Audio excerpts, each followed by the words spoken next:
गेली 22 वर्ष ब्रह्मविद्येच्या या प्रवासात मी आहे. आपण म्हणतो की ब्रह्मविद्येमध्ये जे जाणता ते जगा. अनेक नियम ब्रह्मविद्येमध्ये आपण शिकवतो, इतरांना समजावून सांगतो आणि तेच जेव्हा काही घटना आपल्या जीवनामध्ये घडतात, आपल्याला वाटतात की त्या अन्याय आहेत म्हणून. साधारण 9 महिन्यापूर्वी माझी पत्नी मला सोडून गेली. तो रविवारचा दिवस होता. सकाळी माझा वसईचा वर्ग असतो, लवकर उठलो. त्यावेळी आमच्या दोघांचं संभाषणही झालं होतं. तयारी करून पुन्हा मी निघतो म्हणून सांगायला गेलो, तेव्हा सगळ्या ज्या प्रतिक्रिया होत्या त्या शांत झाल्या होत्या. तर थोडा वेळ थांबावलं.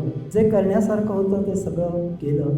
लगेच मी गुरुजींना झाल्या घटनेचा मेसेज पाठवला. गुरुजींचं लगेच उत्तर आलं, पीस बी विथ यू, शांतता तुमच्याबरोबर सतत राहो. शांतता म्हणजे परमेश्वर. गुरु हा परमेश्वर स्वरूप आहे. कदाचित गुरुजींना असं सुचवायचं होतं की मी आहे, आणि खरोखरच हळूहळू शांत झालो. जर मार्गावर आणि गुरूंवर जर तुमचा विश्वास असेल तर नक्कीच आपण कृपापात्र होतो. ब्रह्मविद्येमध्ये मी जर आलो नसतो तर खरोखर औदासीन्य, निराश आणि भीती अशा विचारांमध्ये, गर्तेमध्ये ढकललो गेलो असतो.